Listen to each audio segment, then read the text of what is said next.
Hello viewers, you're watching Eco TV International News, our broadcasting for viewers in the Gambia and around the world. We first begin with our headlines.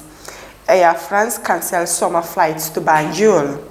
Government invites diaspora to invest in agriculture to cut high food importation. Judge adjourns case of rival transport union for judgment.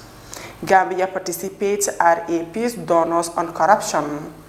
2 Gambian National Assembly members attend London seminar on parliamentary procedures.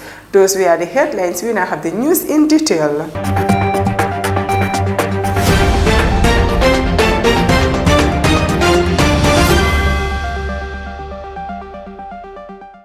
Air France has removed service to Gambia from its summer schedule 2 years after the launch of flights between Paris and Banjul.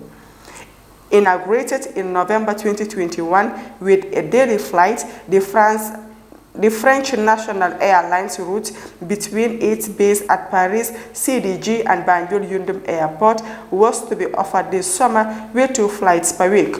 Operated in Nouakchott on the outdoor journey by Boeing 737-200ER that can accommodate 40 passengers in business class, 24 in premium and 216 in economy. According to Air Routes, this route will be replaced by a CDG Nouakchott-Conakry CDG route this summer, with still with 2 weekly rotation aboard the same aircraft. Air France had no competition on the route. Banjul was also served from Amsterdam, but not by KLM, Barcelona, Brussels, Istanbul, Lisbon or London. From 30 October 2023, the SkyTeam Alliance airline will once again have via direct weekly A330-200 rotations on its route, leaving Paris on Monday, Wednesdays, Friday and Sunday. Still in Africa, Air France will inaugurate next June a new route to Dar es Salaam in Tanzania, a destination abroad in March 1995. A Trade Minister, Abubakar Ismaila Diouf, has said his ministry, the Office of the Vice President, and other ministries will soon be engaging Gambians in the diaspora and invite them with incentive to invest in agricultural products to stem high importation of food currently affecting the country. He also said the country's heavy reliance on food imports is harming the country in its efforts to stabilize prices of food commodities and food security, and adding that plans are underway to encourage small, large-scale farmers to invest in food production to increase food security through self-reliance. The Trade Minister also responded to questions from National Assembly members yesterday about how government plans to stabilize the cost of commodities to ameliorate the high cost of living and efforts towards boosting local and security to stem the over-reliance on imports. According to Minister Diouf, the Gambia, like many other met food importing countries, is facing challenges to stabilize the prices of food commodities because global price of food commodities have been increasing to unprecedented levels since 2020 due to the negative impacts of COVID-19, the Russia-Ukraine war, and weather conditions, and significantly disrupted the global supply chain. He said in order to reduce the consequences of these impacts, government has introduced a series of structural and regulatory reforms, streamlining trade procedures and guidelines on fees and charges and costs of clearance incurred by importers who ultimately transfer these charges to the consumers. The Trade Minister added that the government has also supported the groundnut buying institution to participate in the importation of edible oil, and claimed that the move has helped to stabilize the price of 20 liters of cooking oil. 20 liters of cooking oil from $2,150 to $1,700 in December 2022. However, Lower Badibu National Assembly member Kemo Gazama disputed the minister's claim and asked him if he could believe that the current price of oil in the market has risen to over $2,000. In response to the minister, the stock levels and prices of essential commodities might be different in the market today owing to factors of demand and supply, urging that price fluctuation is normal in a liberal market. I was giving you answers from the end of December 2022. Also responding to concerns raised by Upper Nyomi National Assembly member Omar Dabo about the government plans to ensure domestic food security, Mr. Diouf said his minister is providing incentives to investors to attract them into vital areas of the economy, particularly in agricultural production. The ministry believes that they need to go into large-scale farming and also support the smallholder farmers by identifying some champions in every aspect of the food production chain to supply them so that they can scale up to their production, he said. Asked about the government's effort to deal with businessmen unwilling to cooperate to ensure price stability, Mr. Diouf said the government remains committed to creating an enabling government for the private sector and revealed that a new business council that will be served as immediately between businesses and the government can never be involved in the buying and the selling of commodities. They need the private sector to be comfortable in that space. Their role as the facilitator is to ensure the playing field is smooth.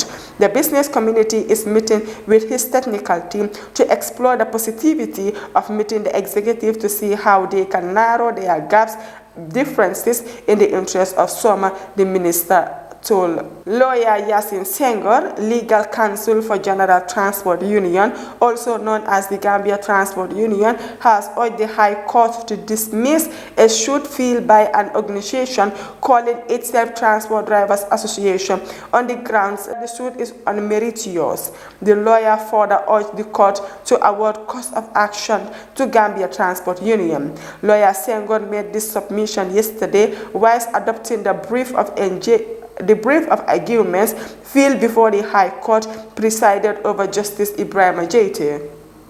In response, a lawyer, Sheriff K. Job, representing the Transport Drivers Association, urged the court to resolve the issue in favor of this client and grant the application, noting that the matter should be treated with utmost urgency. The presiding judge, Justice Ibrahim Jaite, adjourned the matter to the 4th of April 2022 for judgment.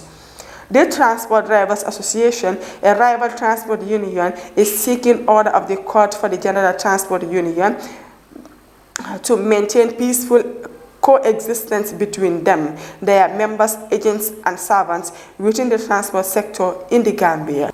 The executive director of civil society group Gambia Participate has judged Gambia's donors community to use the Global Funds case as a source of inspiration to employ tougher monitoring and mechanisms on the government to ensure it utilizes their funds judiciary to address corruption.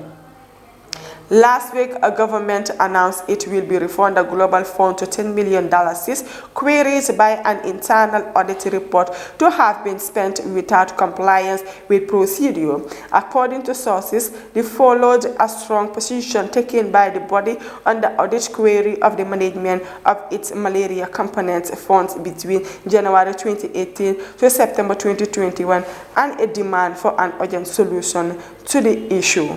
Commenting on the government's decision to refund the money from Marinyang said it is a continuous cover in for the commenting on the government's decision to refund the money. Marinyang said it is continuous cover up by thieves in staffs in the government but will done to the Global Fund.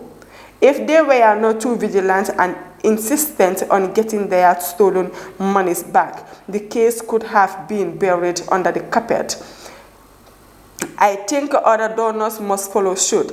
The implication of these scandals means that new donors will probably look for their distinction with a good reputation for financial management, though the Gambia will lose millions of dollars. Mr. Nyang added that global fund rebuckle could force the country's existing donors to take a step back and probably cut donor support for if they know their taxpayers' monies donated to support underdeveloped countries like Gambia will end up to individual pockets. Like I said before, the government is sinking in a corruption pool and the system is designed to protect accountability from taking place. There is no need to set a commission of inquiry. It is a waste of money and also a political move, as recently seen in the commission established to investigate councils. What must be prioritized is the legalization of independent anti-corruption body by parliament to deter, detect, investigate, and sanction corruption, Mr. Nyang said. In a related development, a US-based Gambian social and political commentator, Pasamba Jau, to weigh in the matter. The government statement to refund Global Fund is quite disquieting because, if anything, it demonstrates the level of misappropriation of funds that continues to happen unabatedly. Sadly, the statement reinforces people's perception of corruption with their government, especially the Ministry of Health. On the application, Jau said the country donor partners will be a way of doing business with their governments because issues like this do nothing but demand trust. This is yet another illustration to have misappropriated public funds. So, in a nutshell, selective or politically participated investment will never serve as a series of effective tools or fight corruption. Sadly, while the majority of Gambians continue to wallow in abject poverty due to largely to corruption, the Gambia government would rather use taxpayers' money to repay the unauthorized expenditure of over $10 million than hold the responsibility to account. The country of naked impunity points to a government that will rather engage in window dressing than fight for the poor and the downtrodden, he concluded. Two Gambia's National Assembly members on Sunday left the country to take part in an annual seminar in the UK designed to enhance their knowledge and understanding of parliamentary procedure. The Westminster Seminar on Effective Parliamentarians, a 5-day forum, is a place where relative new parliamentarians and clerks come together to share experience and develop skills essential to their parliament roles, according to the Commonwealth Parliamentary Association, the organizers of the event. It will provide parliamentarians and clerks with an opportunity to explore parliamentary democracy, practice and procedure, and to share their experiences and challenges faced in their parliamentary work. This is the 71st year of the GPA UK-run seminar and is a unique opportunity to hear viewpoints from a wide variety of different individuals, the GPA say on its website. Banjul North Representative Modu Lamin Biba and the Basse National Assembly member Sekou Ba are attending a GPA flagship event. Annually, it is attended around 70 delegates from every region in the Commonwealth. Speaking to people from the UK yesterday, Modu Lamin Ba said of the significance of the seminar, looking at the status of the current parliament, you realize that among 60% of the members of the 6th legislative are new to parliament. Therefore, building their capacity is absolutely key, particularly in terms of understanding the procedures of parliament and introducing best practices in terms of the way we do deliberations. It will enhance our ability to effectively scrutinize, represent, and deliver oversight function. It is an opportunity to widen our horizons. We will come back and make sure all the good practices we learn are shared with one another and are used in terms to our deliberations in Parliament. This training will also strengthen our relationship with the Commonwealth. Mr. Bass said, as Commonwealth parliamentarians, the UK government ought to do more in ensuring smooth facilitation and receipt of their various campaigning of bureaucratic bottlenecks with prolonged and processed procedure travel documents. He believed it is important for the UK to start considering Gambia and the others by giving them visas for early as parliamentarians. It was a big struggle when they applied even with their diplomatic passports. It took them 6 weeks and their passports were sent at the way to the UK for clearance. Why the burden? Why do they have to go through that if they call themselves a Commonwealth country? This is something that I really want to see change, Mr. Abbas said. Those were the stories of a bulletin, but before we take a leave of you, let's take a recap on our top stories. France cancelled summer flights to Banjul. Government invites diaspora to invest in agriculture to cut high food importation. Judge adjourns case of rival import union for judgment. Gambia participates RAP's donors on corruption. 2 Gambian National Assembly members attend a London seminar on parliamentary procedures. Those were the stories. Thank you for joining us with your presenter, Maria Miguel. Do have a wonderful day.